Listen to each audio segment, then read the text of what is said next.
बेसहारा बुढ़ापा। बूढ़ी काकी। कहते हैं बुढ़ापा और बचपन एक समान होता है। बूढ़ी काकी में जिह्वास्वाद के अलावा और कोई लालसा शेष न थी और न अपने कष्टों की ओर आकर्षित करने का, रोने के अतिरिक्त कोई दूसरा सहारा ही। समस्त इंद्रियां, नेत्र, हाथ और पैर जवाब दे चुके थे।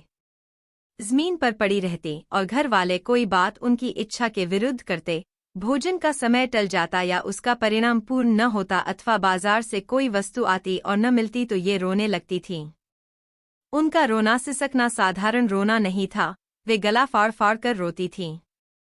बूढ़ी काकी पतिदेव को स्वर्ग सिधारे बहुत अधिक समय हो चुका था। बेटे तरुण होकर चल बसे थे। अब एक भतीजे के अलावा और कोई न था।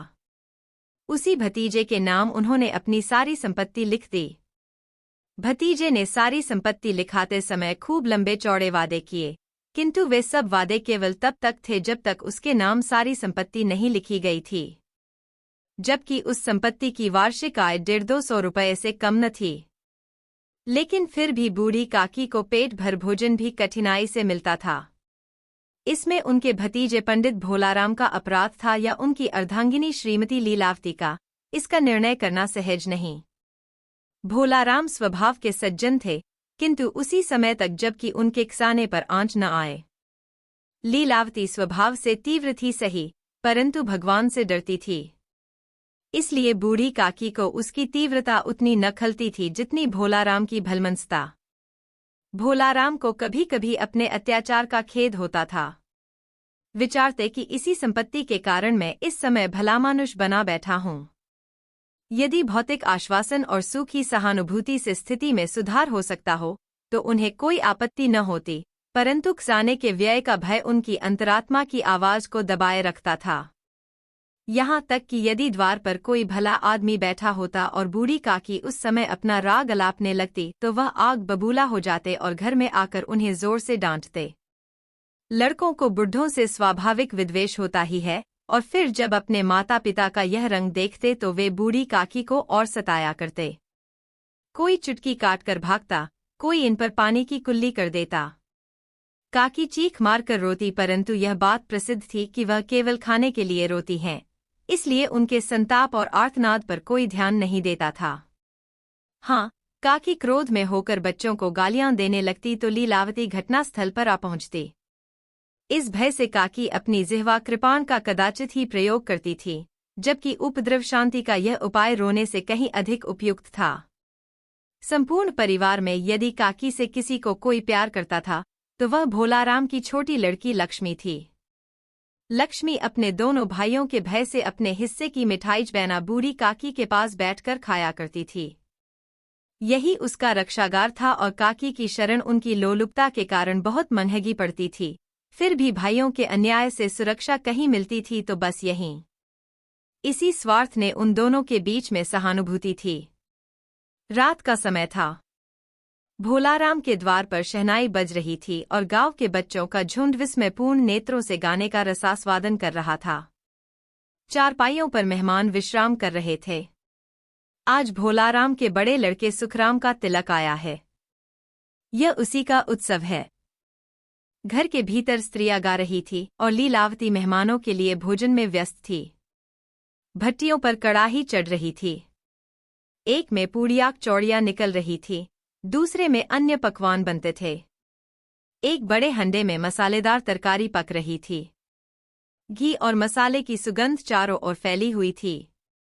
बूढ़ी काकी अपनी कोठरी में शोकमय विचार की भांति बैठी हुई थी। यह स्वाद मिश्रित सुगंध उन्हें बेचैन कर रही थी। वे मन ही मन विचार कर रही थी, लगता है मुझे पूड़ियाँ न मिलेंगी। इतनी देर हो गई, कोई भोजन लेकर नहीं आया। मालूम होता है सब लोग भोजन कर चुके हैं। मेरे लिए कुछ न बचा। यह सोचकर उन्हें रोना आया, परंतु अपशकुन के भय से वह रो न सकीं। आहा! कैसी सुगंध है! अब मुझे कौन पूछता है? जब रोटियों के ही लाले पड़े हैं, तब ऐसे भाग्य कहा कि भरपेट पूड़ियाँ मिलें। यह विचार कर उन्हें रोना आया, कलेजे में हुक सी उठने लगी। परंतु लीलावती के भय से उन्होंने फिर मौन धारण कर लिया। बूढ़ी काकी देर तक इन्हीं दुखदायक विचारों में डूबी रहीं। घी और मसालों की सुगंध रह रहकर मन को आपे से बाहर किए देती थी। मुंह में पानी भर भर आता था। पूड़ियों का स्वाद स्मरण करके हृदय में गुदगुदी होने लगती थी। किसे पुकारूं, आज लक्ष्मी बेटी भी नहीं आई।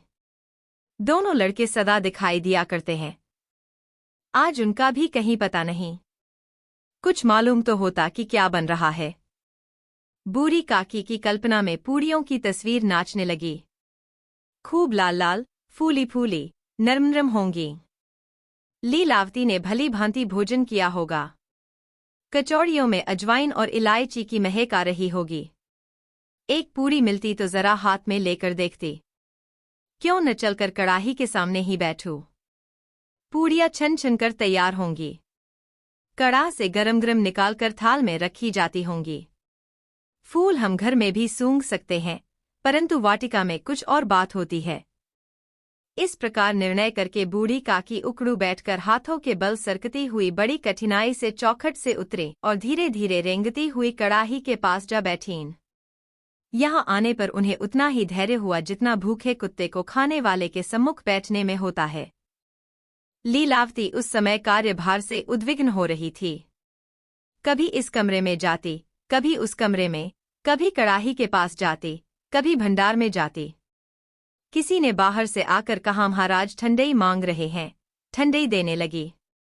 इतने में फिर किसी ने आकर कहा, भाट आया है, उसे कुछ दे दो। भाट के लिए सीधा निकाल रही थी कि एक तीसरे आदमी ने आकर पूछा, भी भोजन तैयार होने में कितना समय और लगेगा? जरा ढोल मजीरा उतार दो।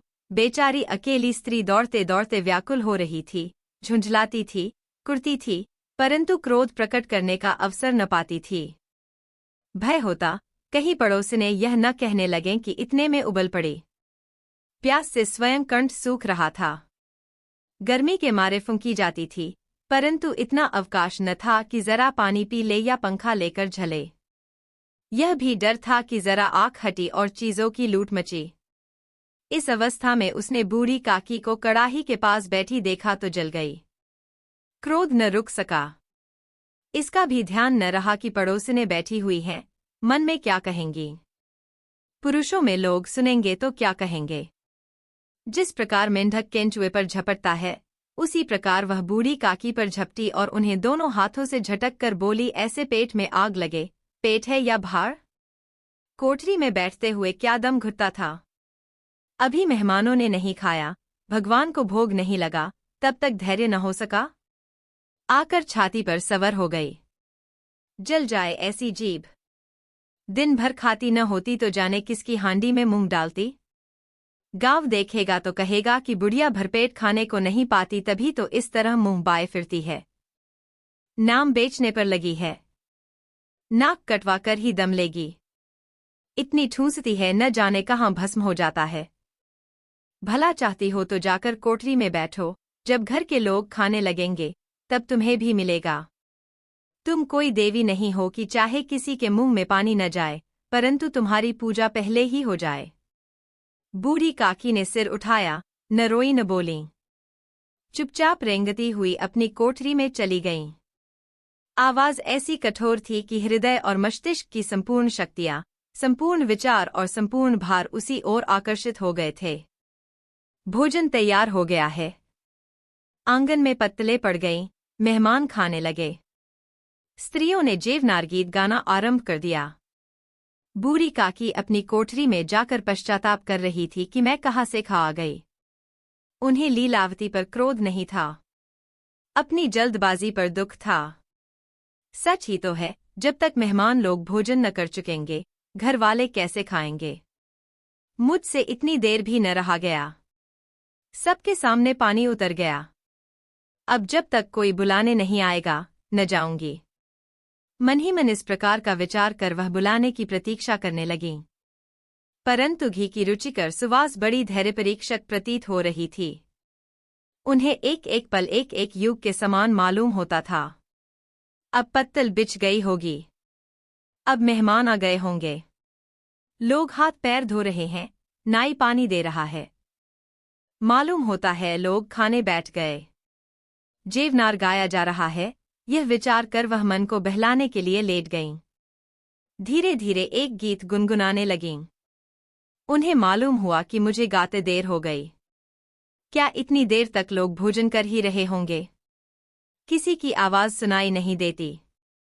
अवश्य ही लोग खा पीकर चले गए। मुझे कोई बुलाने नहीं आया है। लीलावती चिढ़ गई है, क्या जाने न बुलाए। सोचती हो कि आप ही आवेंगी, वह कोई मेहमान तो नहीं जो उन्हें बुलाओ। बूढ़ी काकी चलने को तैयार हुईं। यह विश्वास कि 1 मिनट में पूड़ियाँ और मसालेदार तरकारियां सामने आएंगी। उन्होंने मन में तरह तरह के मंसूबे बांधे। पहले तरकारी से पूड़ियाँ खाऊंगी, फिर दही और शक्कर से, कचौरियाँ रायते के साथ मज़ेदार मालूम होंगी। चाहे कोई बुरा माने चाहे भला, मैं तो मांग मांग कर खाऊंगी। यही न लोग कहेंगे कि इन्हें विचार नहीं। कहा करें, इतने दिन के बाद पूड़ियाँ मिल रही हैं तो मुंह झूठा करके थोड़े ही उड़ जाऊंगी। वह उकड़ू बैठकर सरकते हुए आंगन में आईं। परंतु हाय दुर्भाग्य! अभिलाषा ने अपने पुराने स्वभाव के अनुसार समय की मिथ्या कल्पना की थी। मेहमान मंडली अभी बैठी हुई थी।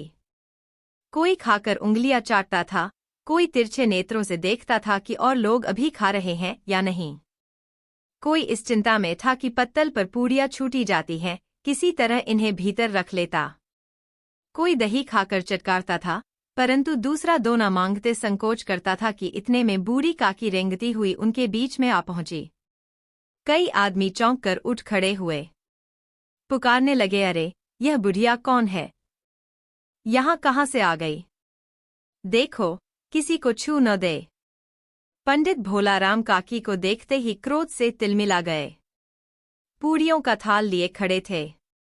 थाल को जमीन पर पटक दिया और जिस प्रकार निर्दयी महाजन अपने किसी बेईमान और भगोड़े कर्जदार को देखते ही उसका टेंटुआ पकड़ लेता है, उसी तरह लपक कर उन्होंने काकी के दोनों हाथ पकड़े और घसीटते हुए लाकर उन्हें अंधेरी कोठरी में धम से पटक दिया। आशारूपी वटिका लू के एक झोंके में ही नष्ट हो गई। मेहमानों ने भोजन किया, घरवालों ने भोजन किया, परंतु बूढ़ी काकी को किसी ने न पूछा। भोलाराम और लीलावती दोनों ही बूढ़ी काकी को उनकी निर्लज्जता के लिए दंड देने का निश्चय कर चुके थे। उनके बुढ़ापे पर, दीनता पर किसी को दया नहीं आई थी। अकेली लक्ष्मी उनके लिए कुढ़ रही थी। लक्ष्मी को काकी से अत्यंत प्रेम था। बेचारी भोली लड़की थी। बाल विनोद और चंचलता की उसमें गंध तक न थी। दोनों बार जब उसके माता पिता ने काकी को निर्दयता से घसीटा तो लक्ष्मी का हृदय ढकर रह गया। वह झुंझला रही थी कि हम लोग काकी को क्यों बहुत सी पूड़ियाँ नहीं देते। क्या मेहमान सबकी सब खा जाएंगे? और यदि काकी ने मेहमानों से पहले खा लिया तो क्या बिगड़ जाएगा? वह काकी के पास जाकर उन्हें धैर्य देना चाहती थी, परंतु अपनी माँ के भय से न जाती थी। उसने अपने हिस्से की पूड़ियाँ बिल्कुल न खाई थीं। अपनी गुड़िया की पिटारी में बंद कर रखी थीं। उन पूड़ियों को काकी के पास ले जाना चाहती थी। उसका हृदय अधीर हो रहा था। बूढ़ी काकी मेरी बात सुनते ही उठ बैठेंगी, पूड़ियाँ देखकर कैसी प्रसन्न होंगी, मुझे खूब प्यार करेंगी। रात को 11 बज गए थे। लीलावती आंगन में पड़ी सो रही थी। लक्ष्मी की आंखों में नींद न आती थी। काकी को पूड़ियाँ खिलाने की खुशी उसे सोने न देती थी। उसने गुड़ियों की पिटारी सामने रखी थी। जब विश्वास हो गया कि अम्मा सो रही हैं, तो वह चुपके से उठी और विचारने लगी, कैसे चलूं? चारों ओर अंधेरा था। केवल चूल्हों में आग चमक रही थी और चूल्हों के पास एक कुत्ता लेटा हुआ था। लक्ष्मी की दृष्टि सामने वाले नीम पर गई। उसे मालूम हुआ कि उस पर हनुमान जी बैठे हुए हैं। उनकी पूंछ, उनकी गदा, वह स्पष्ट दिखलाई दे रही है। मारे भय के उसने आंखें बंद कर लीं। इतने में कुत्ता उठ बैठा। लक्ष्मी को विश्वास हुआ। कई सोए हुए मनुष्यों के बदले एक भागता हुआ कुत्ता उसके लिए अधिक धैर्य का कारण हुआ। उसने पिटारी उठाई और बूढ़ी काकी की कोठरी की ओर चली। बूढ़ी काकी को केवल इतना स्मरण था कि किसी ने मेरे हाथ पकड़कर घसीटे, फिर ऐसा मालूम हुआ कि जैसे कोई पहाड़ पर उड़ाए लिए जाता है। उनके पैर बार बार पत्थरों से टकराए तब किसी ने उन्हें पहाड़ पर से पटका, वे मूर्छित हो गईं। जब काकी को होश आया तो किसी की जरा भी आहट न मिलती थी। समझी कि सब लोग खा पी कर सो गए और उनके साथ मेरी तकदीर भी सो गई। रात कैसे कटेगी? राम, क्या खाऊं? पेट में अग्नि धधक रही है। हाँ, किसी ने मेरी सुधि न ली। क्या मेरा पेट काटने से धन जुड़ जाएगा? इन लोगों को इतनी भी दया नहीं आती कि न जाने बुढ़िया कब मर जाए। उसका जी क्यों दुखावे? मैं पेट की रोटियां ही खाती हूं कि और कुछ? इस पर यह हाल। मैं अंधी अपाहिज ठहरी, न कुछ सुनूं न बूझूं। यदि आंगन में चली गई तो क्या भोलाराम से इतना कहते न बनता था कि काकी अभी लोग खाना खा रहे हैं, फिर आना। मुझे घसीटा, पटका। उन्हीं पूड़ियों के लिए लीलावती ने सबके सामने गालियां दीं। उन्हीं पूड़ियों के लिए इतनी दुर्गति करने पर भी उनका पत्थर का कलेजा न पसीजा। सबको खिलाया, मेरी बात तक न पूछी। जब तभी न दें, तब अब क्या देंगे? यह विचार कर काकी निराशा में संतोष के साथ लेट गई। ग्लानि से गला भर आता था, परंतु मेहमानों के भय से रोती न थीं। सहसा कानों में आवाज आई, काकी उठो, मैं पूड़ियां लाई हूं। काकी ने लक्ष्मी की बोली पहचानी। चटपट उठ बैठीं। दोनों हाथों से लक्ष्मी को टटोला और उसे गोद में बिठा लिया। लाडली ने पूड़ियां निकाल कर दीं। काकी ने पूछा, क्या तुम्हारी अम्मा ने दी है? लक्ष्मी ने कहा, नहीं, यह मेरे हिस्से की हैं। काकी पूड़ियों पर टूट पड़ी। 5 मिनट में पिटारी खाली हो गई। लक्ष्मी ने पूछा, काकी पेट भर गया? जैसे थोड़ी सी वर्षा ठंडक के स्थान पर और भी गर्मी पैदा कर देती है, उस भांति इन थोड़ी पूड़ियों ने काकी की भूख और इच्छा को और उत्तेजित कर दिया था। बोली, नहीं बेटी, जाकर अम्मा से और मांग लाओ। लक्ष्मी ने कहा, अम्मा सोती हैं, जगाऊंगी तो मारेंगी। काकी ने पिटारी को फिर टटोला। उसमें कुछ खुरचन गिरी थी। बार बार होंठ चाटती थी, चटखारे भरती थीं। हृदय मसोस रहा था कि और पूड़ियां कैसे पाऊं। काकी का अधीर मन इच्छाओं के प्रबल प्रवाह में बह गया। उचित और अनुचित का विचार जाता रहा। वे कुछ देर तक उस इच्छा को रोकती रहीं।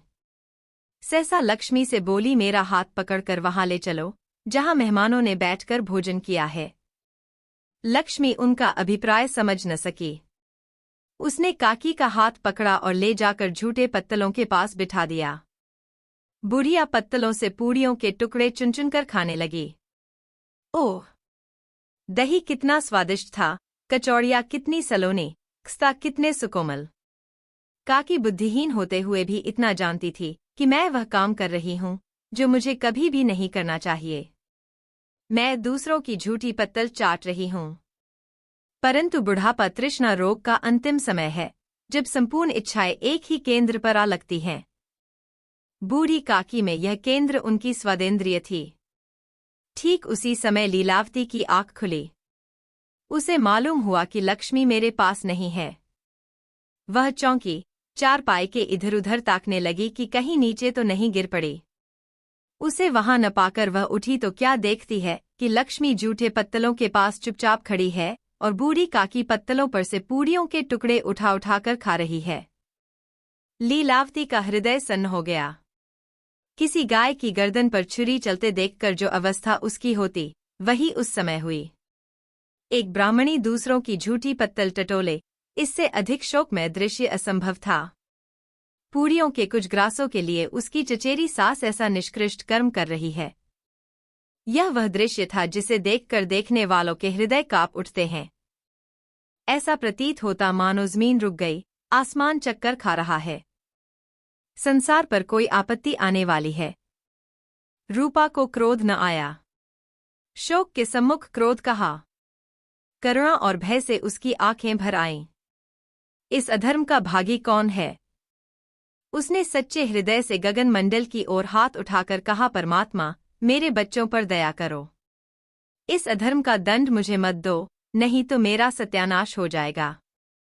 वह सोचने लगी, हाय, कितनी निर्दय हूं। जिसकी संपत्ति से मुझे 200 रुपया आय हो रही है, उसकी यह दुर्गति और मेरे कारण। हे दयामय भगवान, मुझसे बड़ी भारी चूक हुई है, मुझे क्षमा करो। आज मेरे बेटे का तिलक था। सैकड़ों मनुष्यों ने भोजन पाया। मैं उनके इशारों की दासी बनी रही। अपने नाम के लिए सैकड़ों रुपए व्यय कर दिए, परंतु जिसकी बदौलत हजारों रुपए खाए, उसे इस उत्सव में भी भरपेट भोजन न दे सकी।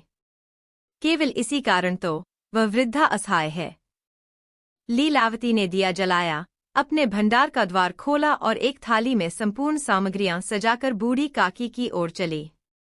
आधी रात जा चुकी थी। आकाश पर तारों के थाल सजे हुए थे और उन पर बैठे हुए देवगण स्वर्गीय पदार्थ सजा रहे थे, परंतु उसमें किसी को वह परमानंद प्राप्त न हो सकता था जो बूढ़ी काकी को अपने सम्मुख थाल देखकर प्राप्त हुआ। लीलावती ने कंठारुद्ध स्वर में कहा, काकी उठो, भोजन कर लो। मुझसे आज बड़ी भूल हुई, उसका बुरा न मानना। परमात्मा से प्रार्थना कर दो कि वह मेरा अपराध क्षमा कर दें। भोले भोले बच्चों की भांति जो मिठाइयाँ पाकर मार और तिरस्कार सब भूल जाता है, बूढ़ी काकी वैसे ही सब भुलाकर बैठी हुई खाना खा रही थी।